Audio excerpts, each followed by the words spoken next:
All right, what's up, everybody? It is Monday, and in the United States of America, in California, it is 12 o'clock p.m., but we have our guest, Rio Altaie. What time is it, and where are you? I am in Dubai, UAE. It's exactly 11 o'clock, 11:10, something like that. There we go. So we're like literally halfway across the world.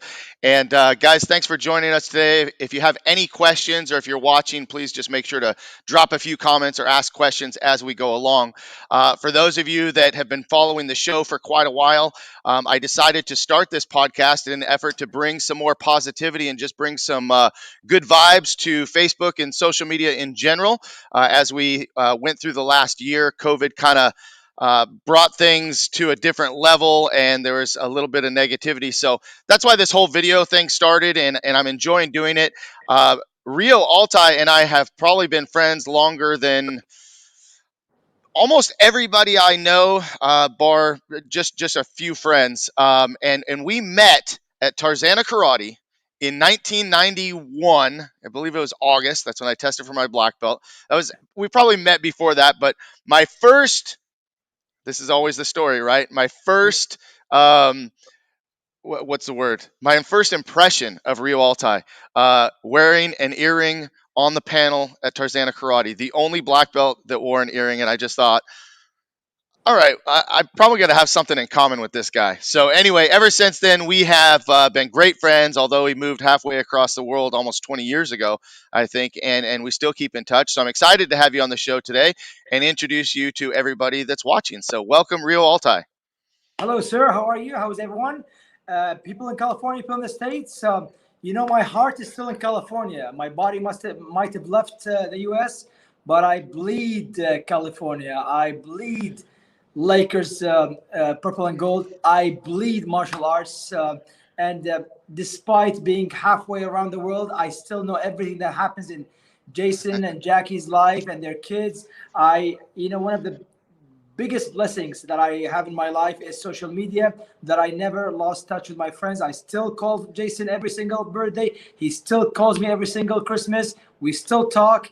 And when they say, when you have someone that you're so close to, every time you talk, it's as if you've never left. We still have the same jokes. You still say, don't say rude. That is so rude. Don't say shut up. That's so Don't rude, say shut up. It's very rude. Very Very rude. rude. But I can't do your accent, so There I you go. try. Well, hey, gosh, we have a lot to talk about, and I think it's just going to be a lot of fun to catch up. We just talked a few days ago, and you're right, we do talk almost every single birthday, every single holiday, and that just kind of shows what kind of relationship we had. We always kind of joke that Jackie thought that you were the other girl because we would Yeah. be talking, we'd be talking, almost every night back in the day. I But mean, let me go ahead. interrupt this just to Yep. remind. Just tell people. Jason used to call Jackie every single time when they were engaged. Once he hangs up, he has to call me, and we discuss life every single night, literally. And Jackie used to say, "Okay, now it's for you. I have to go to sleep. Go back and talk to your other girlfriend and stuff." And we actually talk every single night, and I cherish that relationship. Yeah, and we got some great stories, some great times to talk about, a lot of history there. But before we kind of dive into all of that, let's talk about you and your childhood, your parents, your family, your two brothers. Why don't you start with that, and then we'll just kind of work down that. Okay, I mean, obviously, I was born in Baghdad, Iraq. For those people who don't know, so originally I'm Iraqi by birth. Both of my brothers were much bigger than I am. My dad is an attorney. I loved sports ever since I was a kid. I dreamt of being Bruce Lee. I loved soccer, football. These were the two passions I have. I used to actually have tournaments for people. I had every single person pay, like every single player pays a dollar kind of thing, and I collect the money. I take half for myself, half I buy trophies and stuff. So I used to make money when I was 6, 7 years old making tournaments. I made my first magazine when I was about 7, 8 years old. My two passions were soccer, which is football, and reading. I used to read quite a bit all my life. One time we had even a fire at my grandparents' house, but I kept on reading. What else? My two brothers. I mean, the reason I think I was built less than them, they're much bigger than I am. So I spent 3 years of my life in a headlock by one of my brothers, and I think that what pushed me to be to go into martial arts. I always believed there must be something for me to do to be able not to get beaten up by every single person at that time, including my brothers. My dad encouraged us to be athletic. He used to put us in competitions in swimming. Both of my brothers won competition in swimming. I won at the under 10 years old in swimming. My dad encouraged us to travel quite a bit, museums. So we toured all of Europe. But before I was 14, we had toured all of Europe at that time. We moved to Dubai when I was maybe 12, 13 years old. Finished high school over there. My dad stayed there. We went to the US at that time. I went to Monterey Peninsula, and then when I first got to Monterey, my biggest thing was to learn martial arts. When I was in Dubai, I was also a foreigner. So, I got picked on by people and I got beaten up really bad when I was like maybe 1 year before I went to the States. And the minute I got to the US, I still remember that. I went to a Tang Soo Do center, met Mike Bissell, and I went in and I looked. I still remember I looked. There's just one room with mirrors and carpet. And I said, one day, seriously, I swear to God, I said, one day I'm going to own a studio. And I fell in love with Tang Soo Do versus, for those people who don't know Mike Bissell was number 63 black belts, like Grand Master Ichikawa was number 62, I believe.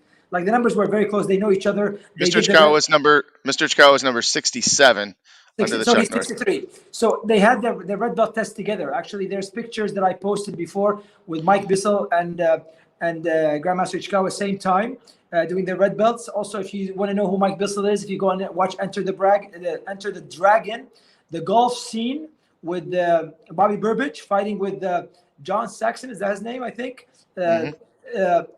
He's my first instructor was the guy with the mustache, thick mustache. He does a butterfly kick, and of course he gets beaten up. And then the rest is I fell in love with the Tang Soo Do. I thought always that is different. Let's go back a little bit before, because we have a lot of history on Tang Soo Do in general. And for those of you that are watching that don't know what we're talking about, I mean, obviously, Tang Soo Do is the system that we both got involved in and have trained in probably the longest. The original name of my school was Tang Soo Do University before we changed it to adding in Krav Maga. So we have a lot of people watching. We have people that, maybe they're friends of yours, they're friends of mine, students. I've had lots of different guests on the show, so I think we got a lot of people that will learn more about Tang Soo Do in a minute. But if I remember correctly, your father was he one of the first attorneys, one of the first lawyers? Yes. Where you grew up? Yes, he was one of the first attorneys in Dubai. He helped write the laws for the UAE. The UAE is a new country. It was formed in 1971. So when my dad came in, they didn't have rules. So they used to use the Iraqi rules, like the neighboring countries, Iraqis, Egyptian, Syrian, Lebanese, Sudanese rules and laws. Eventually they had to write the rules. So when they wrote the rules, my dad was one of the people that wrote these rules. So that's like something I'm very proud of, like I said. Yeah. And you have two brothers, Hatem and Ode. Yes. You're the middle brother, correct? Yes. Can't you tell? Yep. I have a chip on my shoulder. Yes. Well, usually it's the older one. I have two younger brothers, and I thought that I was the one that had the chip on the shoulder. But what was it like being the middle child? You talked about kind of getting, being in a headlock and getting, roughed up a little bit. So literally, like, my older brother is the fruit of the love between my mom and my dad. My parents, my dad, God rest his soul, and of course my younger brother is my mom's favorite. So I'm barely remembered. Aside from you guys calling me for my birthday, nobody cares. Did you notice that last week was Middle Child Day? I didn't know that. See, there you go. So did the rest of the world. Nobody knows about the middle child. Talk about your mom a little bit. What were some of the values that your mom instilled in you as you were growing up? See, she has a saying that I really believe in. It always gets darkest before dawn. She always says, when things get bad, he goes, see, it's very good. I go, why it's very good? It's so bad. She goes, because that means it's going to turn around. The darker it gets, it's the darkest before dawn. So be happy that it's dark, because it doesn't get any worse. Eventually it has to turn. So she always said that. And that is still, so whenever I think things are going bad, I have this feeling that of, oh my God, that means it's gonna get better. It's gonna get better. And she used to say also, you choose and God chooses, and God always chooses better for you. So maybe it looks that this is what you want right now, but don't worry about it. Whatever God puts in your way, that's what's gonna be good for you. That, Hmm. and she has a nice saying. Whenever we all get tightened on money every now and then. So she always says, well, look, birds don't have refrigerators. They don't have safes. They don't have money. They wake up every morning, they go looking for food, and they always go back and bring food to their kids. So, no fridge and no freezer. They still find food. So don't worry about it. You will get what's written for you.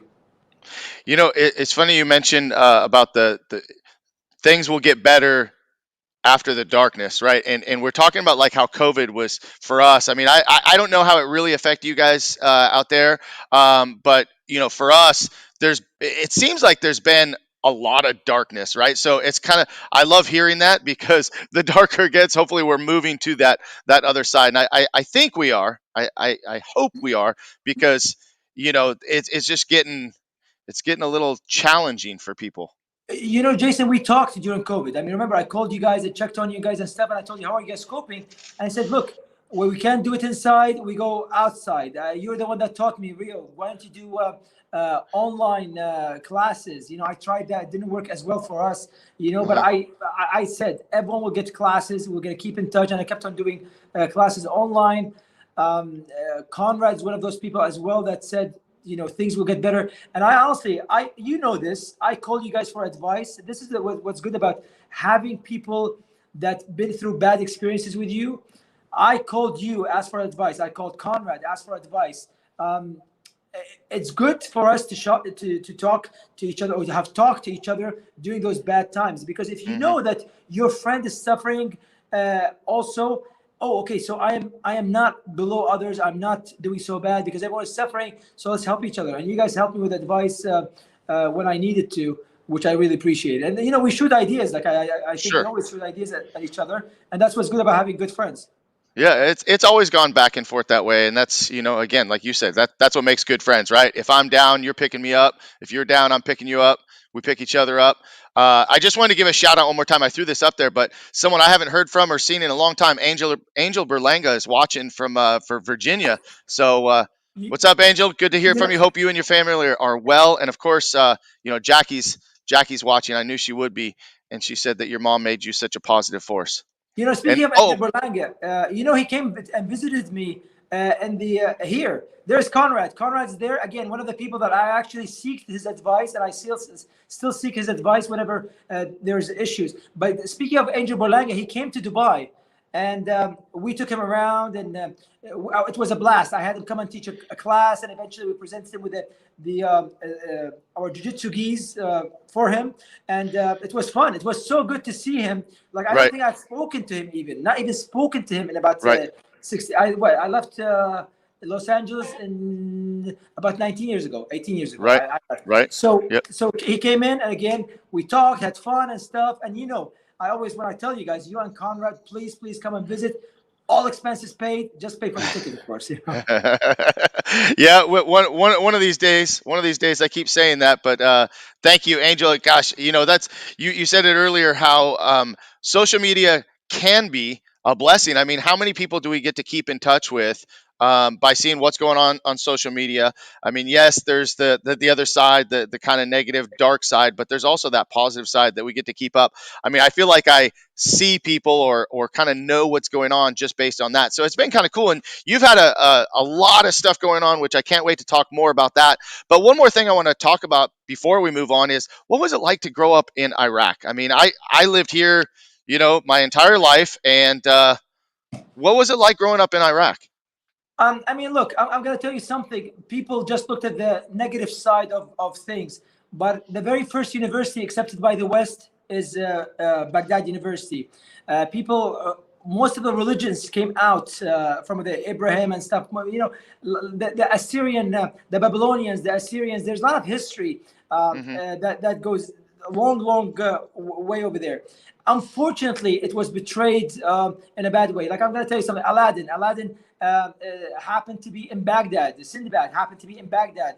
Alibaba happened to be in Baghdad. All that history, all of them happened. It's just unfortunate how it was betrayed, and eventually the biggest, I don't want to go into politics whatsoever, but the biggest lie in the history of the world is that there's weapons of mass destruction. With that being said, rest assured that Iraqis in their hearts have utmost respect to American people. They have a problem sometimes with the government, but they love the people. Me, I was in the middle. If you remember, this happened in 2003, and I'm an American citizen. I lived most of my majority of my adult life since I was 17 years old. I was in the States. I left over there after spending 18 years over there. So, like Conrad used to say, like Lida used to say, you were raised in the States. So till now, when I first came back, my ideas are very American.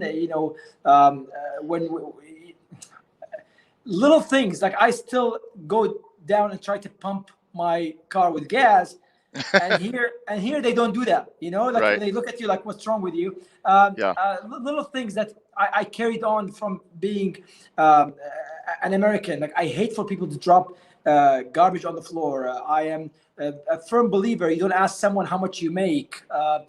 Stuff like being courteous. My kids in the house, we speak only English, obviously, in the house. So the Arabic languages for them is still very hard. And so when the war happened and stuff, I was torn. And literally, somebody asked me, "Well, how do you feel? You being American, born in Iraq?" I go, "Well, think of it. There's a fight between your mother and your wife. You were born with your mother, but you love your wife, and you cannot take sides." And literally, here I'm considered an American. When I was in the States, sometimes they would consider me an expat. So literally, you can't win with anyone. But I tell you this, Jason, I owe almost everything to the States. Almost one time, Lida said, "Well, what do you think of what happened?" Stuff. I got my American citizenship in the States. I got my black belt in the States. I traveled to Korea from the States. Most of my friends, I have more friends in California than I have here in Dubai, despite being here for the past 18 years. I talk to you and Conrad more than I talk to friends right here, believe it or not. I can trust. I think I called Conrad like about 2 months ago, and I said, "Look, I need to register my company." He goes, "I'll do it." He went and did register my whole company, paid for everything, and didn't even take a penny. When I called you a couple of times for asking for testing papers and stuff, and you said, "Oh, we don't use them," but I think last time I asked for them, you were there to help. Stuff like that. So living in Iraq with the history and stuff, it's still, last time I was there, it was, I've been there since I came back from the States. I've been there maybe 2 or 3 times only. That's it. Because we had houses and stuff. We left, and after my father passing, we had to sell our houses that we haven't been in for 25 years or something, but we had to sell them, Right. Well, hey, real quick, got 2 more people watching. Marcus Brown saying, "What's up?" Marcus is, I don't know if you're following him on Facebook, but he's saying you look great, man, but he's killing it on this new journey that he's on with his health and fitness, and he's getting ready. He's going to go compete on stage sometime next year. So I'm rooting for him. And then we got Adam Parth saying hello. Hey, So, Adam. Mr. Parth, how are you? I follow Marcus. I still remember little things about Marcus Brown. I still remember how he used to make his gifts for his wife in their wedding. He would hide little things all over the place, and stuff. And Adam Parth, I met him at Master Arcano's studio. Great person, Yep. I was watching even his wedding when he got married. So, hi to everyone. Watching from afar. Hey, so thanks for sharing all the information about growing up. It had to be hard though coming to the States from Iraq, especially at the time that you came, because not too long after that is when there was all kinds of back and forth, right? No, actually, they were very much allies at that time, and I don't want to dwell on this part, but they were allies, and remember. Conflicts do not define how people feel. You Hmm. know, I think I was with the, not a lot of Americans know where actually Iraq and Iran, and there's a difference between them, that kind of thing. And I explained this to you before. Uh, but like, when Mr. McConnell's brother was there, and he goes to my brother that was there, we had a party, and he came in, he visited and stuff, and he asked my brother, what kind of girls do you like? And my brother said, well, girls from the Middle East. He said, Middle East, is that like next to Chicago? So, uh, true story. True story. Yeah, So, not many people know where Iraq is and stuff. But if you just look at history, do not define it by the recent events. Define it by the history of this cradle of civilization, the first place that wrote the laws. Babylonia. Mesopotamia. There's a lot of history over there. So, with sure. that being said, I don't want to dwell on it, but Yeah, no, no, and definitely, I don't want to get political about it, but I know that coming to the States for you, number one, you came here to go to school, yeah, but being from out of the country, and I don't care where you're from out of the country, there's going to be some prejudice. There's going to be some, people are going to have their opinions, and they're gonna judge you based on where you're from, yeah, and it's I true. I can only imagine that it was pretty tough. I mean, I mean, tell you the truth, I used to say I'm half Italian. I mean, I'm going to be honest. I used to say I'm half Italian. I stick my hair back and stuff, and the name Rio gives and that. you could pull it off. Yeah. My dad is Iraqi, but my mom is Italian. Anyways, but seriously, I didn't feel any racism. I swear to God. I mean, I went to Monterey Peninsula College, and Northern California. I studied. I finished electrical engineering. I finished computer science. Eventually, I went back and I did my MBA and my PhD. But literally, I never felt bad. I never been treated bad. Nobody has been ever racist. I mean, there is some people, yes, from the people that we know that treated me bad. And one of the reasons maybe I left the US, it was because I just couldn't. There was a lot of pressure. And at that time, when things happened with 9/11 and stuff, there was a lot of pressure. But I never, ever lost my love to all my friends, people, and nobody treated me bad. I think there was seriously one person only that treated me bad in the whole time when I was in the States. And that's unfortunate. It's a reflection on him, not a reflection on me. Yep, and we'll move on from there. So you came to the States, went to school, ended up in Monterey, started training in Tang Soo Do with Mike Yeah. Bissell, and Yeah. then from Mike Bissell and from Monterey, you moved out. Did you move from there to Glendale at that point? Is that Yes. Yes, I okay? went there to Glendale. I looked for Tang Soo Do. I called Mike Bissell a couple of times. I went to visit. I said, I need a place in Tang Soo Do. He said, I will take care of it. It took him a while to find a place. So I went to Tae Kwon Do, went all the way to Red Belt in Tae Kwon Do at that time. And then I happened to meet one of my friends that were training, one of the black belts, and with Mike Bissell. His name is Jesse Jarmello. And he was telling me, you should go and try places. I think at that time they gave me a couple of places in Hollywood and stuff, and I just couldn't make it. And one day I walked into the Glendale YMCA, and at that time, Mr. Tony DiStefano was teaching over there. I met, of course, Grand Master McMeekin, and I trained over there at the Glendale YMCA. It was twice a week. I tested eventually for my red belt, my last red belt at Eagle Rock. And then from Eagle Rock, I went to Tarzana to test for black belt. And the rest is history. But I mean, literally, it just happened that Tang Soo Do was always on my path. Whenever I try to go away from it, I always come back to it. And there's a Hmm. couple of reasons for that. If people that don't know about Tang Soo Do, how the liberty that they have, they're open to all styles. They learn from all styles. It's dynamic. It keeps on evolving. I mean, this is what you and I teach is not the Tang Soo Do that we used to that we were taught. We all put our own inputs in it. We all put our touches in it. I went so high up that Mr. McMeekin, Master McMeekin couldn't answer my question. Mr. Ishikawa couldn't answer my question. I went to Korea. If you remember, I went with Conrad Ercolano, Lida von Manahoff, and Albert Silva to train with Grand Master Hwang Kee. I spent the best time in my life training in Korea. I did Hapkido over there, and I did Tae Kwon Do over there. That's when my love for Hapkido started. And eventually, when I came back, how we started this whole master belt in Tang Soo Do. We started the Tang Soo at the end. And then from that, if you remember, I got involved in Hapkido, and I tested you for your first down black belt in Hmm. Hapkido, if you Hmm. remember. Yeah. Yeah, I remember. Well, it's funny because so you're talking about Glendale YMCA and where you started and getting over to Eagle Rock Karate. Every time I go to Burbank Airport, without fail, every single time I'll get off at Hollywood Way, and I'm Oh, wow. I'm I'm I'm like tempted to go left, and then right, you know Yeah. where I'm talking about. So Yeah. it's Yeah. like it's man, I mean, so much, so many years of hanging out and doing all that stuff together, and we met. So you are, let's see, were you what rank were you when I tested for? I think you were probably at least second or maybe third. When did you get your black belt? 1991. 91 Which month? August. August. So I was a second dan black belt.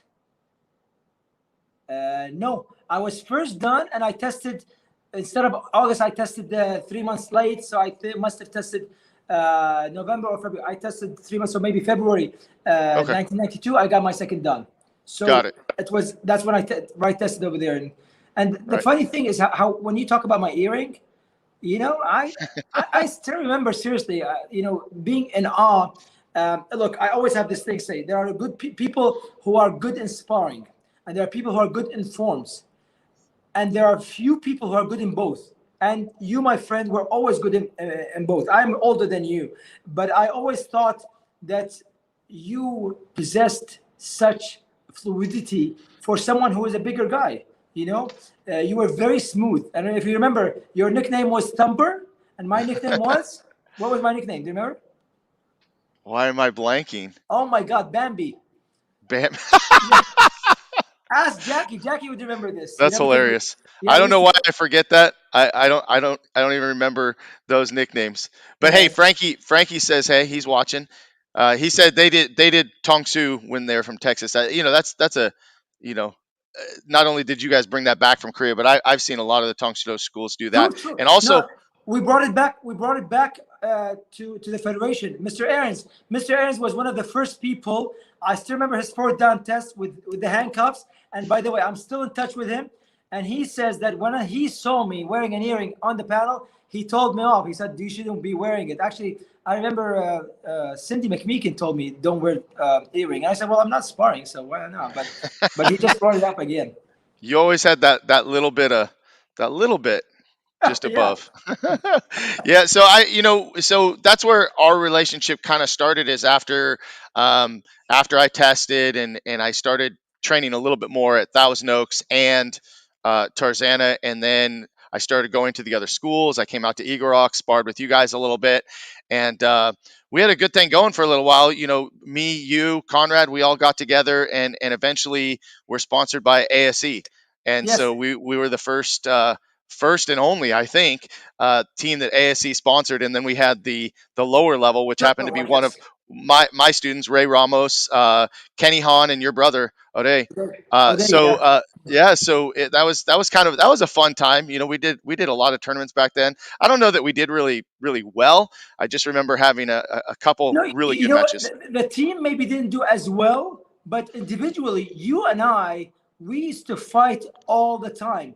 I mean, we used to take, seriously, we used to take the heavyweight. I took the middleweight, and your brother, Jake the Snake, Jacob Flame, used to take always the lightweight. And at that time, we dominated that circuit. And you and I fought, and people that don't know, the record was, I think, 7-4 to his advantage. I remember getting hit by an uppercut one time, and he was the first one jumped and asking me, "Are you okay, Rio?" And I said, "No, I'm not, but I don't want you to see me getting like being in pain." And for the longest time, we used to fight, we used to spar. I think both of us got knocked out a couple of times. At one time, Kenny Hahn knocked you out. One time in your tournament, by the way, which was my farewell tournament, or it was Conrad's farewell tournament, I got knocked out, and you were one of the judges. And that's when really my house was full of trophies. If you remember, we used to throw trophies away because we had so many of them. You Yep. know, Yeah, that's for sure. Yeah, I was laughing actually. I'll put this back up there. I was laughing because Frankie said he's ready for a rematch at Big Bear on the slopes. I don't know so much that I did anything on the slopes. Maybe you did. I just remember doing Basai on the I think Yeah, we still have pictures of yeah. that, but we don't have to talk details, right? Yeah, just for those people that don't know, he did with his underwear in the snow. But as far as the slopes, actually, Frankie McConnell went all the way up, and eventually he just went walking downstairs. And just a reminder, speaking of Basai, let's not forget who started the whole thing event. We have to do Basai in every party. If we go Oh, out dancing, I came up with that idea, so I'm going to take credit. Even in weddings, I was the first one that said, let's do this Basai, all the of us. the first time, if I remember correctly, the first time Basai was ever done at a wedding was Natalie Dagger. That it was her wedding that I remember seeing it the very first time, and then we did it at my wedding. And just so you know, I've been to at least 5 or 6. We did it at Charles Grimes, Nick Kennedy.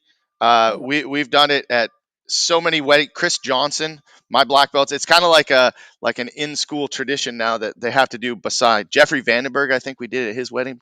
So yeah. anyway, well But let's Natalie Dagger was before your time and my time. But you and I, yeah, we went out. We went out clubbing at one point, and we started I dating remember. there. I Yeah. remember. Good times, right? And Jackie says, "Oh my God, Big Bear." Yep, those were good times. Um, so let's kind of we did the team ASE thing, and then we became kind of kind of the outcasts for a bit. True. And you and I talk now about.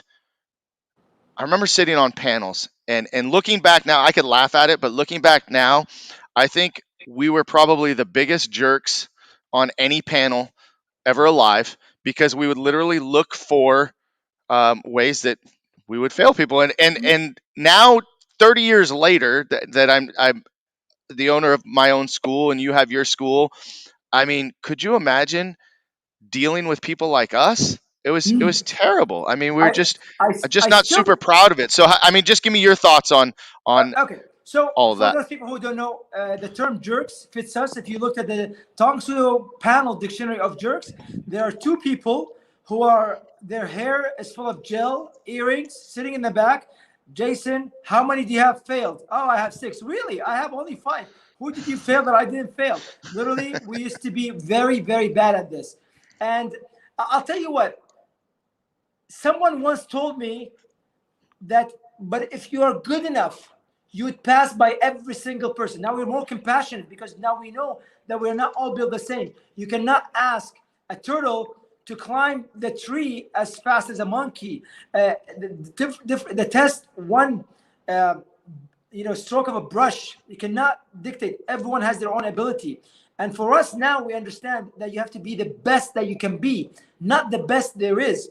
When our job, like you always say, to inspire people. So when someone cannot honestly kick that high, our job is to get him to kick as high as he can, not as high as everyone else can.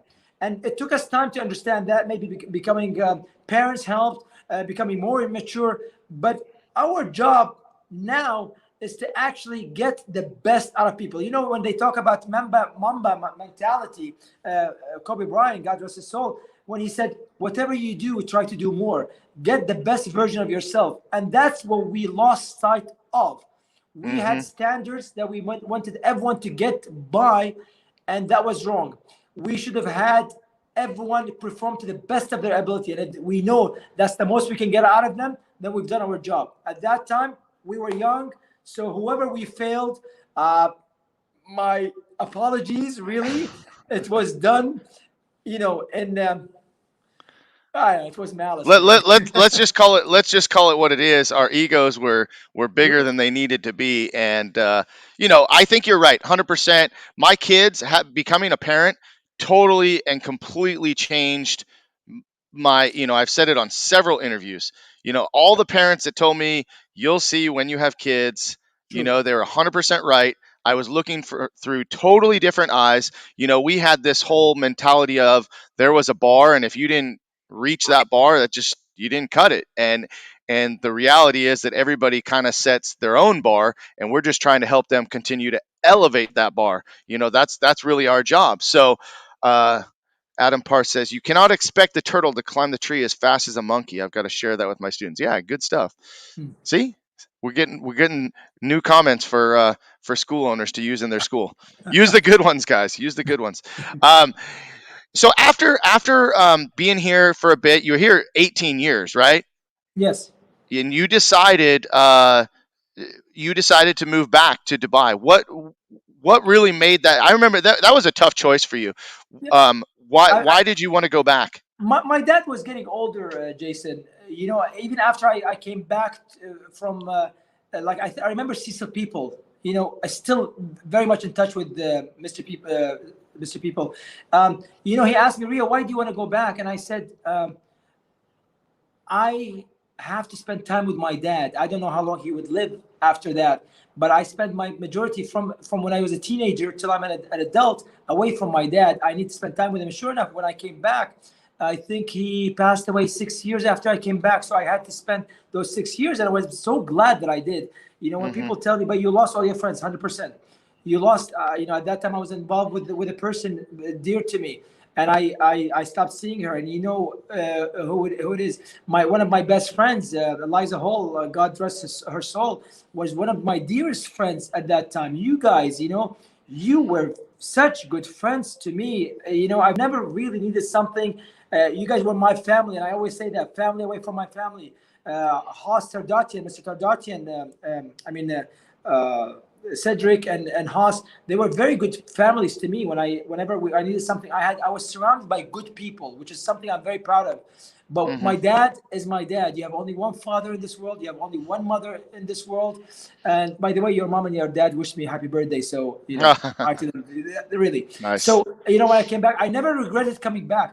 I till now, I don't regret coming back because I spent time with my dad. And when my dad on his deathbed, he said, Rio has to take care of the family. Imagine that. I'm not the eldest son. He said, Rio has to take care of the money. He has to take care of his mother. And with, you know, of everything he has to take care of, but he has to ask advice from his mom. And I wasn't even there when he said that because I was in a business trip in Saudi. So I flew in late at night. I saw him for 2 hours, and the day after he passed away. So I never regretted coming back. I miss the States. I still, and you know that. I told you one day I'm coming back. It's just at this time I needed to switch to come back and built what I built. And you know, Dubai has been so good to me. The UAE has been extremely good to me. You know, got married, got divorced, got married again, has tons of kids. I mean, you know that I used to have a kid every single January, right? For 3 years in a row. So that makes what, like right after Valentine's Day? No, kidding. Yeah, right before. But anyways, Good stuff. Well, yeah. So talk about your family now. You know, when you were here in the States, you weren't married. You had no kids that you yeah, know about, no, and no. and so you move out to Dubai, and after a few years, you do get married. You know, just talk about your family now and how that's changed you. Okay, so I mean, I got married after I came back here a year and a half. Got divorced after a year and 8 months. Out of that short marriage, I had the love of my life, Malak, who's 17 years old right now. She has a brown belt in Hapkido, red belt in Tang Soo Do. I had her break a board when she was 6 months old. True story. But I mean, she just got accepted in college. She's going to Bristol University School of Law. So she's going to go to England to study in one of the top 5 schools in England, top 10 schools of law in the world. I have, after being divorced for 7 years, I got married again to my beautiful wife, Zainab. And we end up getting Jannah, who's 8 years old, Karam, who is 7 years old, and Khalaf, my dad's name, a 6-year-old.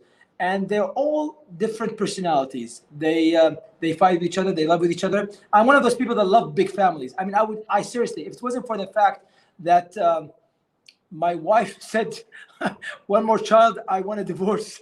You know, that's enough is enough, because it was 3 years in a row. We had kids exactly the same date, 22nd of January, 3rd of February, 11th of February, pop, pop, pop. And I remember he used to make fun of me every time I say, okay, you guys, it's not a joke. I'm having another child. It's again, and we had this, I don't want to say scare. We almost had a fourth one exactly around the same time. So very good kids, very Their biggest problem, they don't speak Arabic very well. That's really a big issue for them in schools. They're all American citizens. They all, when you ask them where you're from, they always say the same thing. We're Iraqi Americans. And they all have different personalities. One of the biggest joys of my life is spending time with my kids. Literally, I could be doing shows for 6-7 hours, coming back dead tired. And if they tell me time to go swimming, I have to take them swimming. Literally, seriously, Jason, no matter what it is, if I give them a word, my word to do something, I will have to do it for them. And when people say that you teach your kids how to live, it's the other way around. Your kids give you different perspective, like you said, and they teach you how to live your life, by being an example for them, Yeah, no, absolutely. I totally agree. Um, Tell me something. This is a little bit personal, and I didn't warn you of any questions that I was going to ask. But what did being married, getting divorced, and being remarried again? What did that teach you as a person, as a man? When we're talking right now about making mistakes and having expectations, you know, people should not have expectations of other people. They should not set, they should lower their expectations so they will be surprised and they'll be pleasantly surprised. I worked in sales. I ran Forbes magazine. I don't know if you know that, by the way. I ran Forbes Middle East for a while. And I always tell my employees, always under promise, over deliver. And I think that's the way in marriage. You should always do more than you say to your spouse without telling them, to be more considerate. In my first marriage, there was a culture clash. I came in as an American. Literally, I used to talk to my wife in English, and her English was not great. And I would say this, I still remember the sentence that I think eventually got us divorced. I always used to tell her, a penny for your thought. And she goes, what does that mean? What's a penny for your thought? And I think, like, right now, if you translate a penny for your thought, doesn't make, I'm going to give you money if you tell me what you're thinking of. So it doesn't translate. So it was a culture clash. So like I said, the best thing about my marriage was, or is, Malak, my eldest daughter. And it just teaches you that you're not perfect. If you think you're perfect, you're not. You're far from it. We are all full of mistakes. We make mistakes. We repeat our mistakes. Our job is just to lower the number of repetitions of the mistakes that we make. And that's what I'm trying to do with literally, I am so nice to my second wife because of my first wife. I am much nicer to my second than my first because of the things I learned from my first marriage. I don't want to repeat the same mistakes. And I knew you when you were a lot younger, and I remember that you loved teaching kids, but you were not ready for kids. You did not want your own kids. I know you Um, said kids have changed your life, right? But what was it about then that you were waiting for? no, Can you explain that? it's not that, Jason. I always see, I mean, because I have no roots per se. I mean, where do I belong? Iraq? No, I'm a different person than Iraq. The States? Yes. My all my adult memories are in the US. Dubai? Well, this is where I made my most success, where I met both of my wives and stuff. So all my girlfriends at that time in the US used to say, you'll be a great father, bad husband. And to this point, they're right. I think, honestly, I'm a great father, bad husband. And I strive to be better. I strive to be a better version of myself. And eventually, I tell people, it's when you feel content, that's true happiness. When you wake up in the morning, you and I talked about this. At one point, you and I were looking for money, and you know that we were trying to make as much money as we can. And eventually, we noticed it does not bring you happiness. And happiness was brought to me by being content. And I'm telling you something. When I am so happy, I always thank God for the blessings that I have. I have so many blessings. People count things that they don't have. I count the things that I have. I sometimes wake up, and if I have, I don't dye my hair. This is natural. I'm in great health. I don't know if I can show you. I'm still in good shape for my age, and people don't know my age. I don't want to discuss my age, but I'm still good for my age, I still have great friends. I have very good support system. So I'm so grateful for what I have. You have no idea. When you talked about COVID, I'll tell you, my biggest priority during COVID, I am so lucky that I'm still alive. I am so lucky my mother is still alive. I'm so lucky when I call you guys and ask you, is everything okay? My friends are still alive. I mean, some of them have passed, but I am so lucky that I can breathe, I can see, I can hear, I can still fight. I just got my brown belt in jiu-jitsu beginning of the year. I still train. I grappled with a world champion just a month ago. I tapped out every single time. He's an MMA champion, and I still did very well. Marc Goddard, the UFC famous UFC ref, I grappled with him. I have great relationship with Royce Gracie, with Michael Chiesa, people that I can call at Benny Dariush, Hamzat, wish me a happy birthday from recently. I have great relationship with all those big names in martial arts, and this there's no price for. I don't have as much money as I had at one point in my life, but I have my health, I have my kids, I have my friends, and for that I am so grateful. I do what I do. One time when I told you, oh, we don't do a real job, you said, what do you mean real job? This is what we do, and it is a real job. And I disagree with you on that, because if you do what you love, like I would do everything I do right now for free. And if you find something in life that you love, do it. If you can make money out of it, you're a happy person. You're a successful person. But if you love what you do not spend your time going to a 9 to 5 job when you hate your job. You are around. You work to live. You don't live to work. And if you go with that mentality, I swear you'll do so good. Because if you have passion for what you do, I mean, look what I do. All my life, I wanted to work in magazines, and I went all the way up to Forbes magazine. All my life, I wanted to be in TV. I have my own TV show right now. I am a UFC commentator. There's only 3 of us, one of 3 UFC commentators. I just got, where is it? It's right here.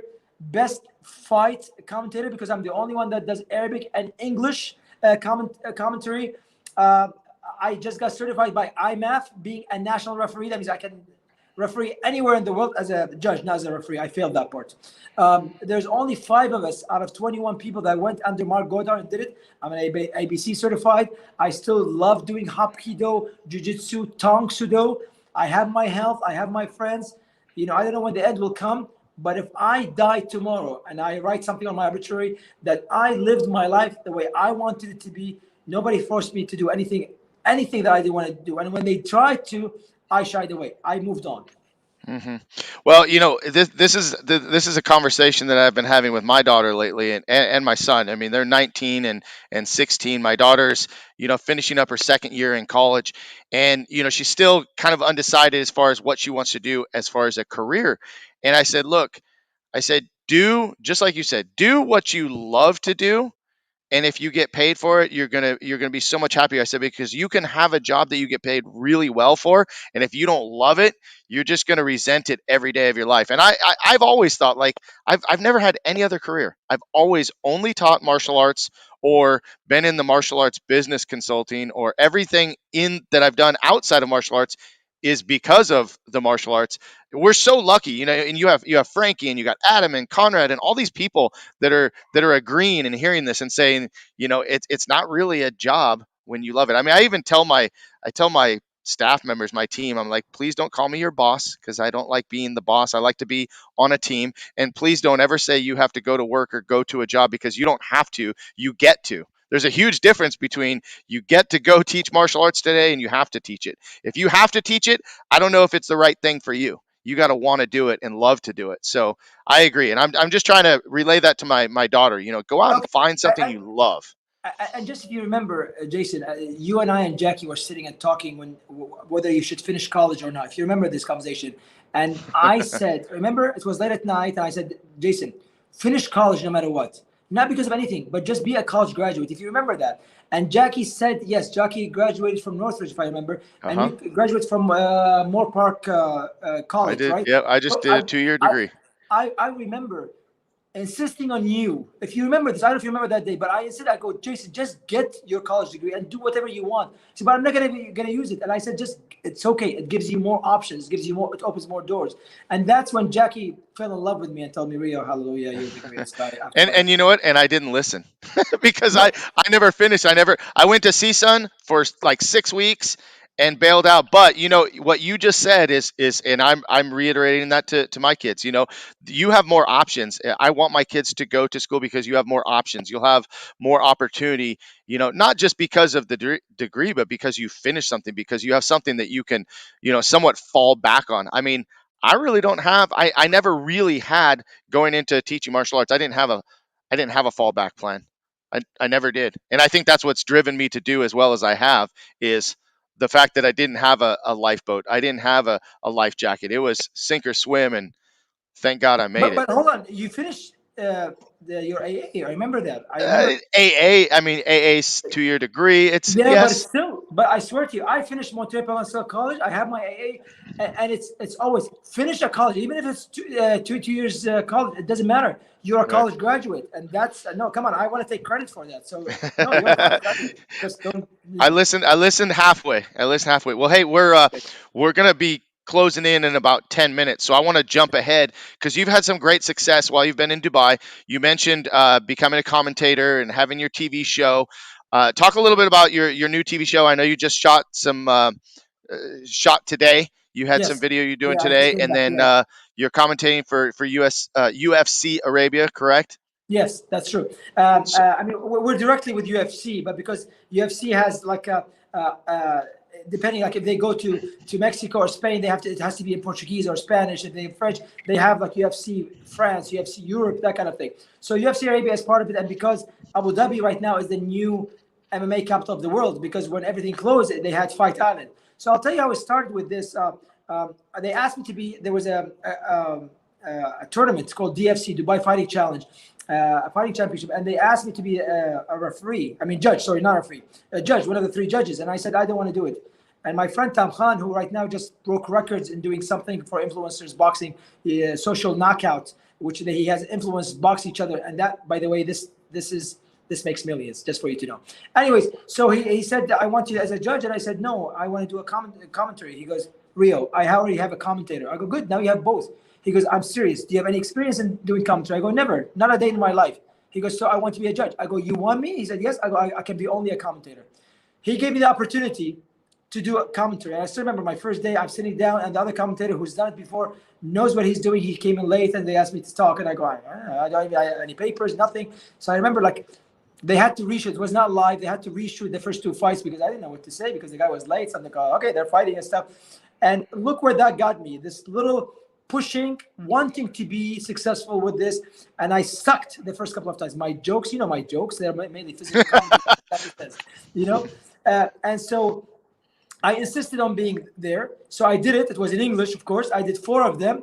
And then it was dying because they would do one show every 6-7 months. So they came to him and they asked him for to do a show called Inside the Cage with the owner. And he said, great, I will do it. And he went with the other commentator to do it. And they said, no, we want it in Arabic. And he said, I can't speak Arabic. They said, no, to be different, you have to be able to speak Arabic. So he said, look, the other guy that we have speak Arabic. Why does he go? And the other commentator speak a little bit of Arabic, and he can do 90-10. So we went, applied. They gave us our own show. It was called MMA All Out. We did 165 episodes, and then it died. And then I kept on pushing it until now. I pushed it. I kept it alive. I asked Conrad to register the name, so I have the name MMA All Out under my name. And eventually, I started doing commentary for all the little shows here and there, till the UFC took notice of me. And my friend Mohammed Al-Hosseini, who was very close, they call him Mo Rogan. He did commentary. He wanted people to be there. It was myself, my friend Ammar, and him. We started doing it, and we were like the veteran of the sports.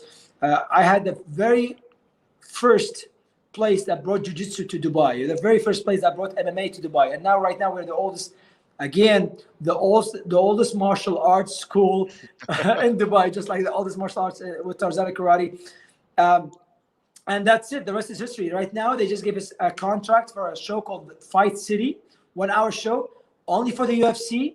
And if you go to my the fight City Show on Instagram, or my own MMA All Out or Rio Altaie on Instagram, also on Facebook, Rio Altaie or MMA All Out. You'll see always clips of that. We try to give a new, fresh look on everything. We have a little competition towards the end. By the way, I won the first three, so I'm champ, champ, champ. You know, competition was the being MC. Second one was doing plank the longest. Third one is answering questions on UFC. The good thing about all of this, Jason, is I got an opportunity to be sitting side by side with Bisping or John Anik. Dana White, when he sees me, I say, "How are you, sir?"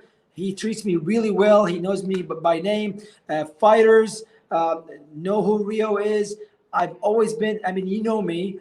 I've always been, you know, I always like to take people that could go out, show them the city. Frank Trigg, when he came in, Marc Goddard came in, we went to Atlantis, blah, blah, blah. So this, I was blessed by pushing the envelope and saying, I want to be a commentator. Make me a commentator. And I stuck with it. And by the way, I sucked at it. Maybe I still suck at it because I still crack jokes halfway. Fighter's name is Fatty. And I say, oh my God, Fatty is no longer Fatty. He's shaped up. You know, I still have those jokes. You know. Your physical comedy was always the best, though. The physical, that's Rio's thing. Yeah. Right? Do the walking down. Um, we still quote that. I gotta ask. You used to have this huge wall of pictures with you and every person that you ever met in your life. Is that still going? 3 walls. 3 walls on everything. Literally, seriously, I met Jean-Claude Van Damme, Steven Seagal, Jackie Chan, whoever you can think of. Pictures of Dana White, Habib. I have a T-shirt signed by Habib, but it's a Conor McGregor T-shirt. Only one of a kind in the whole world. They hate each other. You know, I have memorabilia like there's no other. But you know how I So love. where? Okay, so you know, because where did this start, right? Because I remember going to your house and seeing this stuff. You had it at Tarzana Karate. Yeah. I knew you would. I knew it would be bigger. Why? Why is that so important to you? Because Very good. most people, or some people at least, would say, you know, that's pretty arrogant, or that's Very good. pretty, you know, Let me egotistical. let me answer you this. I went at one point and met Bob Wall. I was in awe of Bob Wall, Tuxedo stylist. He met Bruce Lee. He fought with him in 3 movies. He knows Chuck Norris. I Hmm. went to his office and everything, and I owe this to Bob Wall. I don't know if he likes me or not now, but I owe this, and I always say it. I owe this to Bob Wall. When I went to his office, Jason, all I can do is look around. Oh my God, that's him with Chuck Norris. This is him with Bruce Lee. This is him with Bolo Young. You know, I was more mesmerized by looking. I didn't want to have to have a conversation with him. I wanted to see, look around. And you know, when they talk about martial art museums, this is how I want eventually. I'm making one of my rooms in the house like a museum.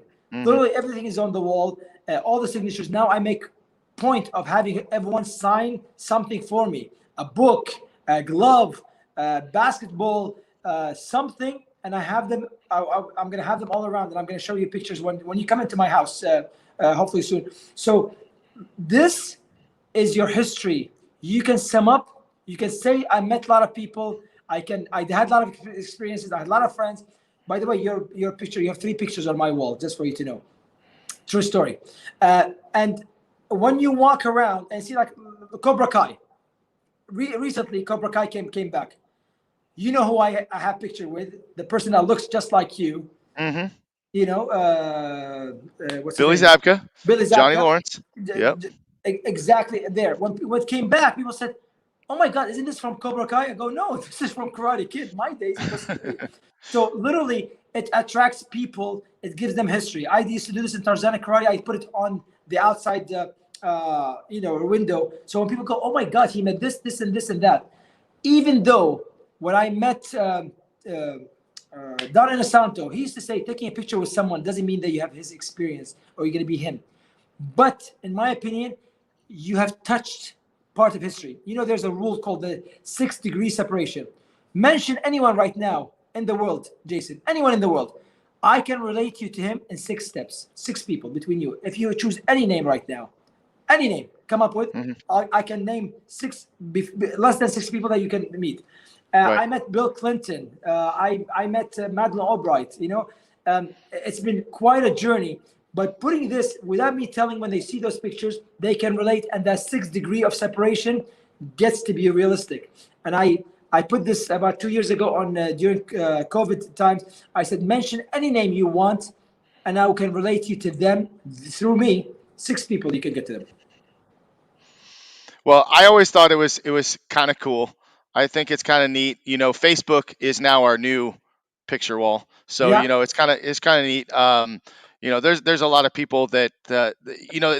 I think what it is for me, at least, is that when you meet someone, like you said, it is a piece of your history. It's just a moment to remember. I mean, having a picture with someone doesn't mean that you're best friends. Doesn't mean that you trained together for years. It's just a moment in time to remember. And I think all of us in our own way have these memorials and these memories to keep with people. So I always thought it was kind of fun, and I know that we have the Team ASE picture. We've got one of me and you standing like back to back. What's the third one? Um, let's see. Team ASE.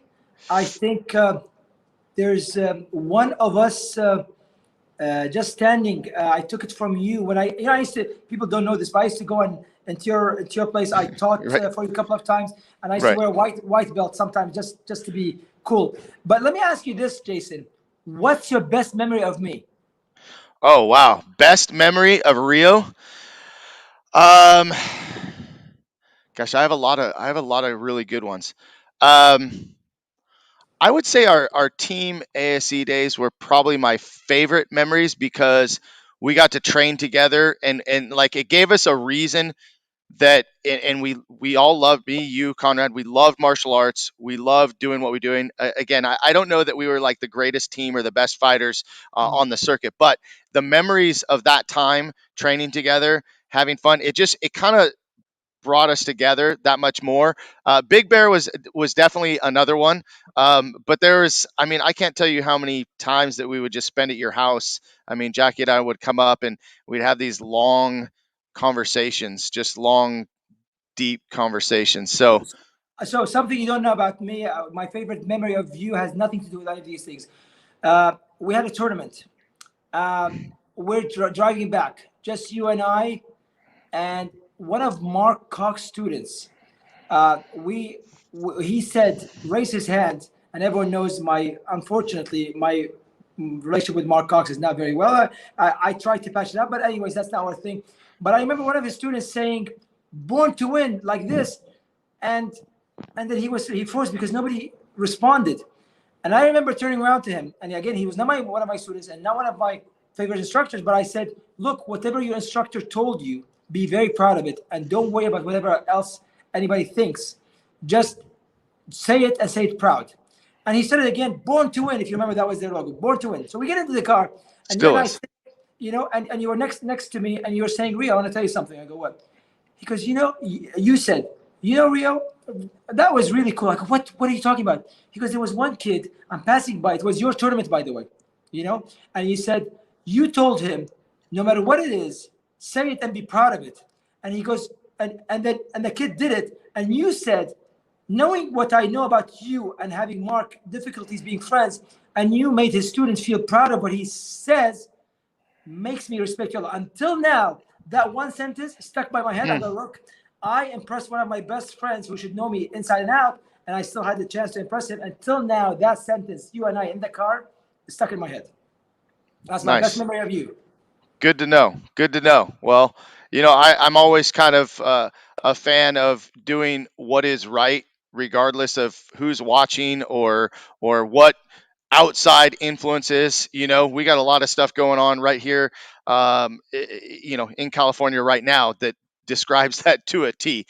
Sometimes we just have to do what's right no matter what, and we got to stand alone and do what's right, even if we are the only one. So I agree with that, and I love it. That's a great memory.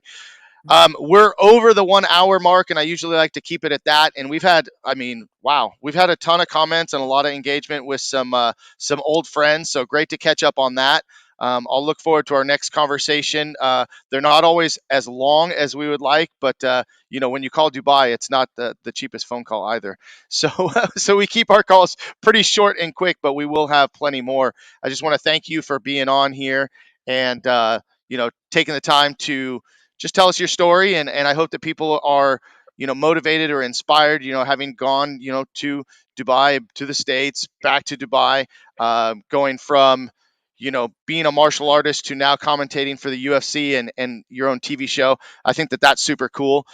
Leave me with 30 seconds of your last thoughts and people that are watching now that may take a little bit of inspiration away from you. Never, I hate to give advice, but never think little things bother you. Make your sorrow, you're feeling bad for the big things, a loss of a friend, that kind of thing. Losing money is nothing. Uh, Losing health is something, but losing time is everything. When you lose time, there you cannot go back. You cannot go back, turn the clock. You cannot unring a bell. So I always think, just make sure that time goes on, because no matter what you do in life, good or bad, whatever happens, life still goes on. Always, life will still go on. Oh my God, Mark Lawrence. Hey, Mark. Is that Mark I Lawrence, just right? thought I'd throw that up there for you to see. And thanks for sharing those thoughts. I'm going to definitely share one of those quotes as I post this video. Last question for you, actually, because Adam put it in there. He said he's testing for his 4th-degree master's rank in about 4 weeks under Master Colano. Wanted to know if you have any advice for that test. This test is different, Mr. Parth. This test is entirely different than any other test. This test is for you to show why you deserve to be a master. It's not about passing or failing. It's not about impressing anyone but yourself. It's about you showing the journey that you've had from first dan to fourth dan. It's about you putting your own touch into your test. It's about you putting your own thing, your own little thing in Tang Soo Do under your name. So it's about putting your touch, putting your journey in front of everyone else. It's a show of skills. It's not a test of skills. It's a show of what you have attribute, or you attribute to the art more than what you're taking for the art. It's what you're going to put into the art as a master. It's never about showing what you learn, because no matter what you've done, front kick is a front kick, reverse punch is a reverse punch. It's nothing that you are going to show for that you learn. It's about what you are going to put your touch in the art.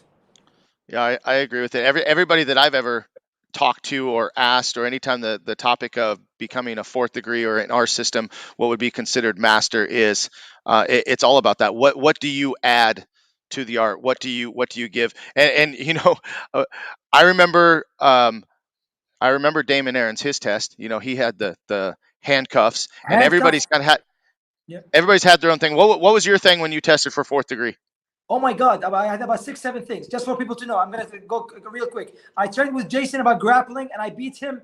I swear to God, 9 out of 10 times I beat Jason. Jason Flame went and got a personal instructor to teach him how to grapple, and surprised me the day of my test by new skills. And I still beat him, but he went out of his way to push the limit. I remember doing blindfolded self-defense. I was the very first person to do a 3-on-1 for my 4th dan. I did a flying sidekick over 2 people, just kneeling, not bending over. 5 boards. That was the record at that time. I'm sure that the Flame Brothers broke all the records. But I remember my test.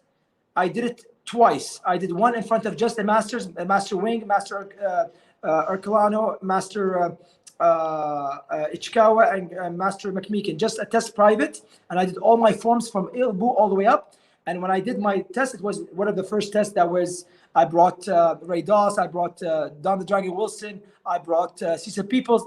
Yeah, so I brought other people from other styles to put their signatures on my test. And eventually, by the way, Hoist Gracie signed my certificate as well for 4th dan. Pretty cool. Pretty cool. I know a lot of people out there have done a lot of different things. Mine was pretty unique. When I tested for 4th, do you remember what I did? Well, I remember that you tested under me first. I did. I did do 2 tests, but both times my highlight was my professional wrestling, which was prior to me ever actually getting into the ring. But that was my addition, is doing all the pro See, wrestling. but that's what I'm saying. You followed your dreams. I mean, literally, there's a picture of you, Jason. I love that picture when you're hugging your son when you're retired. I think that's the sweetest picture ever. You I know? haven't retired yet, just so we're Okay. clear. I haven't retired yet, but Come that on. was one of my last matches. Good All right, movie. hey, thanks again, Rio. I'm gonna cut it down right now Sure. and say good night, goodbye. It's almost midnight for you, or it's after midnight actually. I'm sure, right? Yes. Hug Jackie for you. Just remember, Jason Flame, you would be nowhere in life without that woman. Just remember that. Nowhere. You would not be half the man you are without that woman. Just remember that. I think everybody watching this and everybody that knows me would 110% agree, and I do as well. So, hey, thanks again, guys, for Love watching you, Master Jackie. Motivation today. Let's tune in next week. We got John Viverka coming out, and we have lots of guests still to go for 2021. And I am starting to book for 2022, so I'm looking forward to having some more guests and keeping this going. So, thanks again, Rio, and everybody have a great rest of the week. Take care, guys. Thank you.